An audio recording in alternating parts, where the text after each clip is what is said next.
So guys, demak sizlarga o'sha IELTS Task 2 esseylaridan bitta turiga, ya'ni Opinion Essays degan turiga qanaqa qilib turib Introduction kirish qismi yozishni ko'rib chiqamiz. Demak, birinchi o'rinda Opinion Essays fikrga oid bo'lgan esseylar, odamni qanaqadir fikrga qo'shilmasligini aniqlaydigan essey turlari hisoblanadi va ularni qanaqaligini ko'rib chiqamiz. Misol uchun biz quyida ba'zi bir misollarni ko'rishimiz mumkin. Asosan bunaqa holatda birinchi bizada bitta statement, bitta fikr beriladi va keyin shu fikrga biz qo'shilamizmi yo'qmi yoki qanchalik darajada qo'shilishimizni so'ragan savol hisoblanadi. Misol uchun, some people think that money is the best measure of success. Ba'zi odamlar o'ylaydiki, pul bu muvaffaqiyatni eng yaxshi o'lchovi, muvaffaqiyatni o'lchaydigan eng yaxshi narsa bu pul deb hisoblaydi ba'zi odamlar. Endi men o'zimni essayimda to what extent do I agree or disagree? Bu fikrga men qanchalik qo'shilaman yoki qo'shilmayman, o'shani aytishim kerak. Ya'ni, qo'shilaman, haqiqatdan ham pul borligi odamni nimagadir erishganini ko'rsatadi deyishim mumkin yoki yo'q, qo'shilmayman, odamni muvaffaqiyati pulga bog'liq emas deyishim mumkin. Yoki university education should be free for everyone. Universitet ta'limi, demak, yuqori ta'lim, oliy ta'lim hamma uchun tekin bo'lishi kerak. Shu fikrga qo'shilamanmi yo'qmi? Yoki children should spend less time on screen based activities. Bolalar kamroq vaqtini ekranga bog'liq bo'lgan o'sha mashg'ulotlarga sarflash kerak. Ya'ni kompyuter, telefonda qilinadigan mashg'ulotlarga kamroq vaqt sarflash kerak degan fikr bor ekan. Shunga qo'shilamanmi yo'qmi, o'shani aytishim kerak.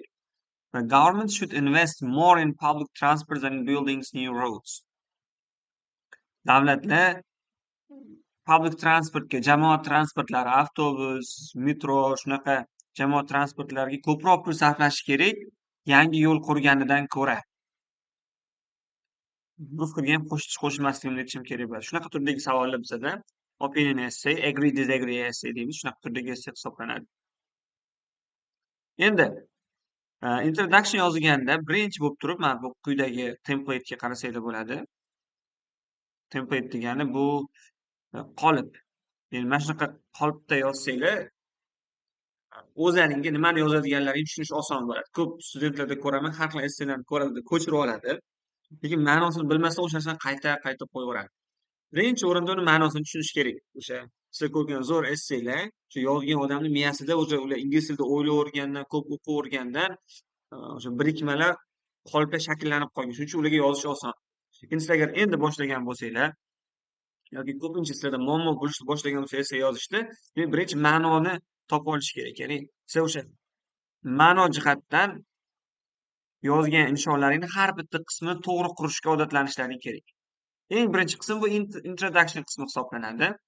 Introduction nimaligini qisqacha tushuntiradigan bo'lsam, bu essayimizni boshlanish qismi. Men essayni boshlashimdan oldin mani essayimni o'qiydigan odamga tanishtirishni boshlayman. Gap nima haqida ketdi va men nima haqida yozmoqchiman. Va qisqacha men qaysi tarafni qo'llashimni ham gapirib o'tib ketishim mumkin o'sha introduction kirish qismida. Ya'ni kirish qismida asosan boshlang'ich ma'lumotlar beriladi. Juda ham ko'p ma'lumotni berib, detal berib yuborilmaydi. Endi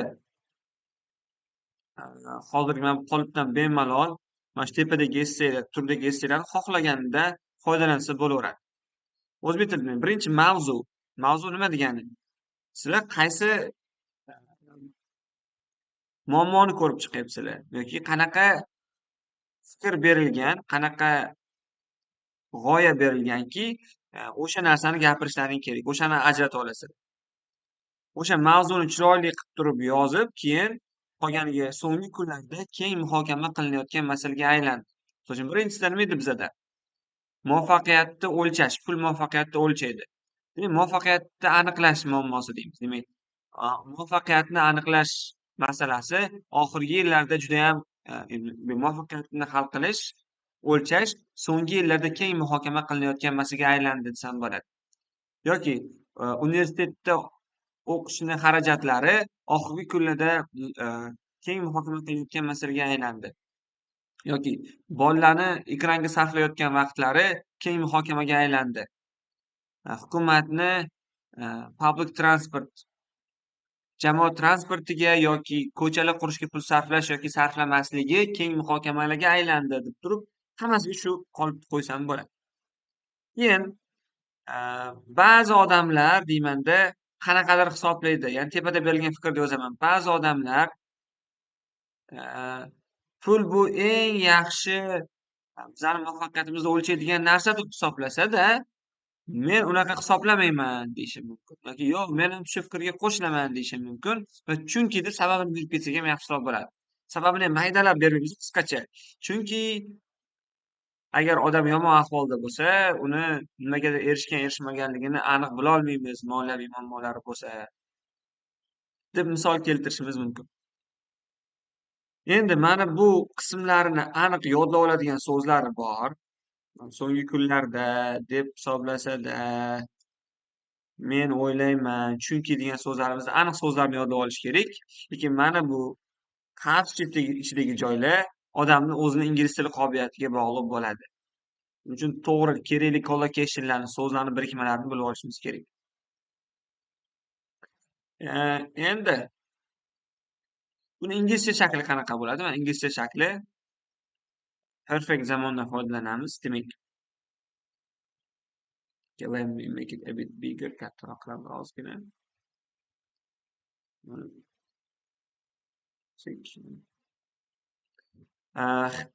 Something has become a widely discussed issue in recent years. Demak, shunaqasiga yodlab olish kerak mana shu joyni. U joyni hech qanaqa yangi so'z bilan qo'shaman, parafraza qilaman joyi kerak emas. Topic degan qismini o'zi chiroyli qilib qo'yib bersa bo'ldi, o'shani o'zi ajoyib qobiliyat. Bu joylari o'zi deyarli ko'p, hamma yozadigan odamlarda avtomatik o'rganish bo'lib ketgan bo'ladi, bir xil takrorlanaveradi juda ham ko'p holatlarda. Endi has become a widely discussed issue in recent years. Ya'ni nimadir has become ga aylandi, widely discussed issue keng muhokama qilinadigan masalaga in recent years, so'nggi yillarda bo'ldi. While qachonki some people believe, ba'zi odamlar ishonadiki, bitta degani qo'yamiz, keyingisi I believe that, mani fikrimcha, o'zimni fikrimni qo'yaman, chunki deb sababini berishim kerak. Endi bizda mana bunaqa birinchi o'zbekcha shaklini zo'r esselardan biriga yozilgan shakli bor, o'shani ko'rib chiqamiz. Endi mana qorada yozilgan yozuvlar bu qo'shilgan, ya'ni o'sha formani ichiga qo'yib chiqilgan so'zlar. Ya'ni mavzu deb ketganda o'sha joyga mana kasb tanlash degan so'zni qo'ydi. Keyin deb hisoblasa degan joyga mana yuqori maosh tushuntiramiz mana shu joyni.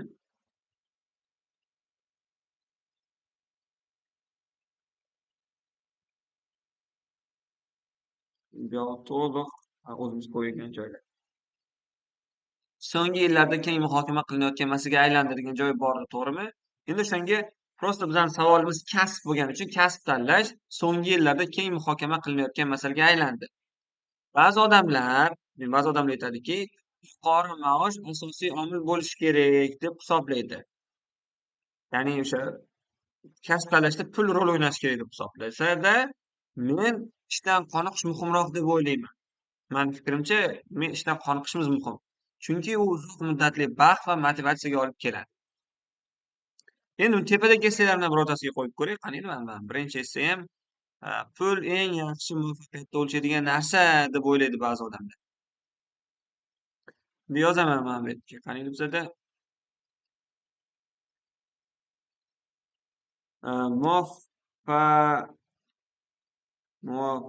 o'zbek tilida qanday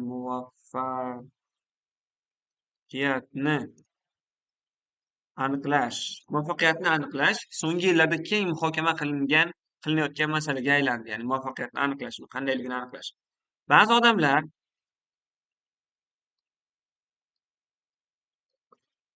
boylik muvaffaqiyatlilik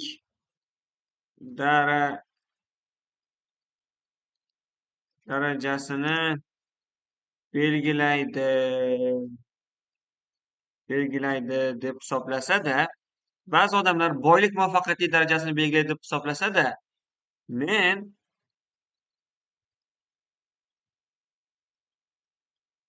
Men nima deb o'ylayman? Men insonning yutug'i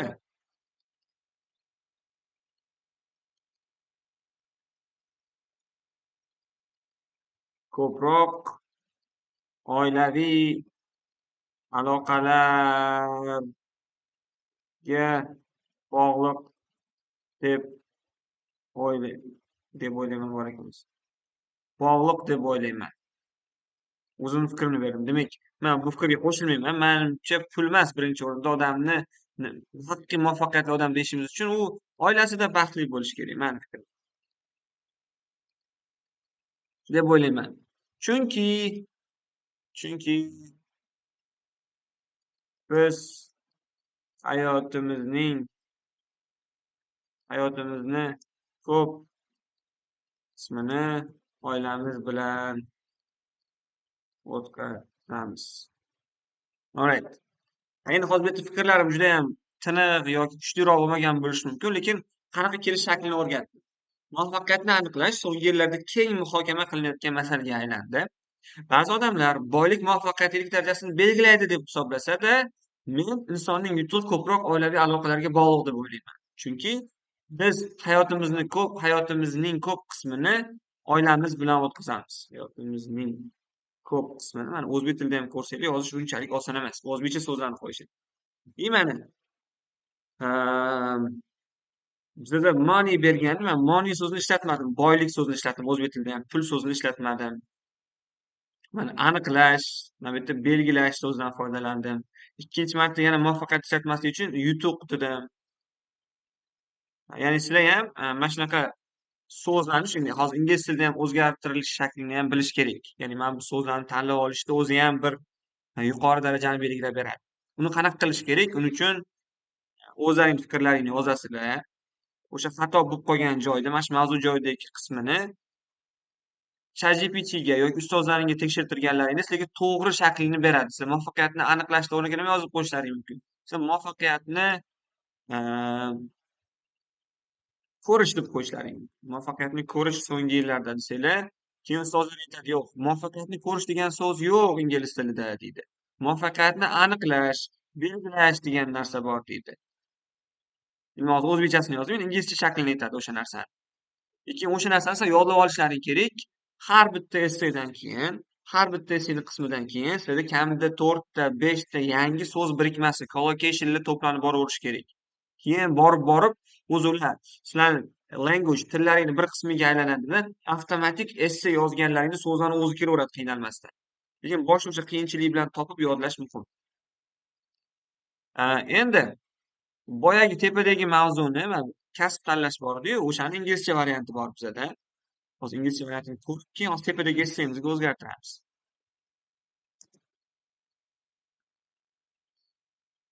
Ajratib olaylik, chunki template qilishda yordam beradi sizlarga to'g'ri joylashtirishda.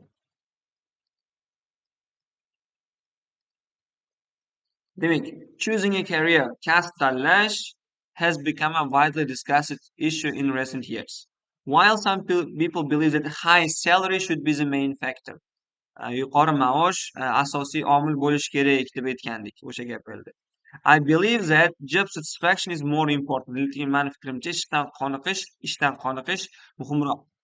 Because it leads to long-term happiness and motivation. Chunki bu uzoq muddatli baxt va motivatsiyaga olib boradi degan. Endi tepadagi men yozgan gapni o'qisamiz. Muvaffaqiyatni aniqlash so'nggi yillarda keng muhokama qilinayotgan masalaga aylandi. Muvaffaqiyatni aniqlash. Measuring qo'yaman boyagi so'zni. Measuring success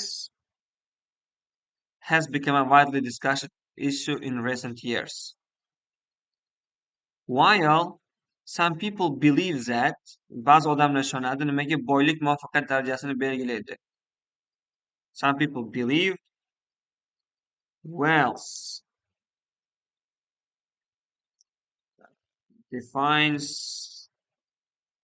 determines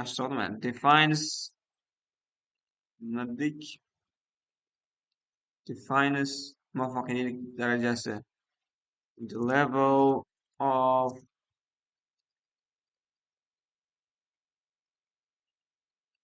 Success. Achievement so'zi ham bo'ladi. Ba'zilar o'ylaydiki, boylik muvaffaqiyat darajasini belgilaydi deb o'ylasa-da, man ishonamanki, I believe that insonning yutug'i ko'proq oilaviy aloqalarga bog'liq.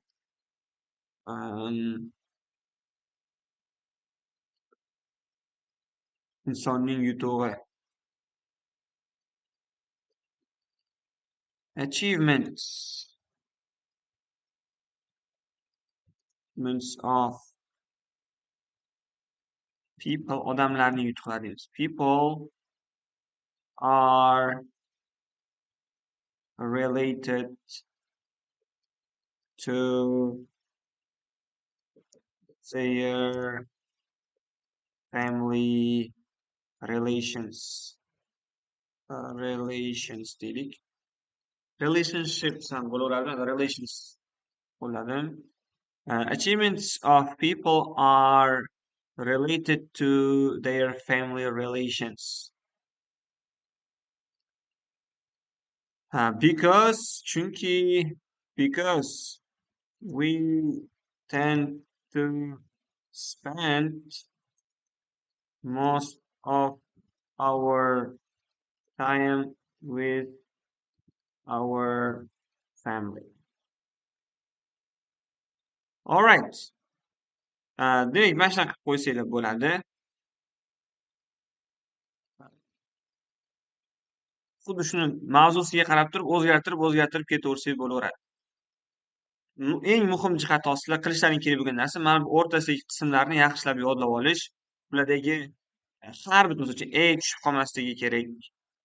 ly dagi ly to'g'ri yozilishi kerak. Recent yearsdan oldin in bor, in recent years kelishi kerak. Vergullarimiz to'g'ri qo'yilishi kerak. Har bitta qismiga to'g'ri e'tibor berib,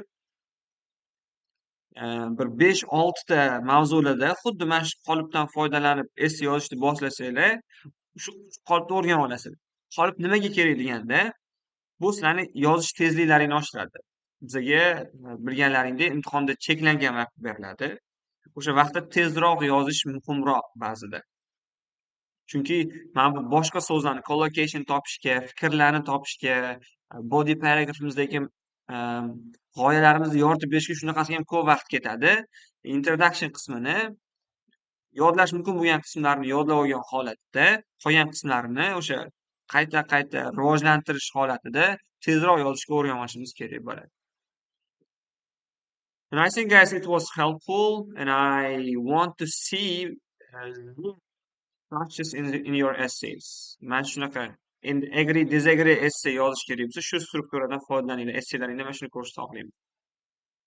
Keyin practice sifatida nima qilasizlar? Ya'ni shu o'rganganlaringni bilish uchun nima qilish kerak? Keyingi mana bu 3 ta mavzuga introduction yozinglar-da, keyin ChatGPT ga tekshirtiringlar qanchalik to'g'ri bo'lgan.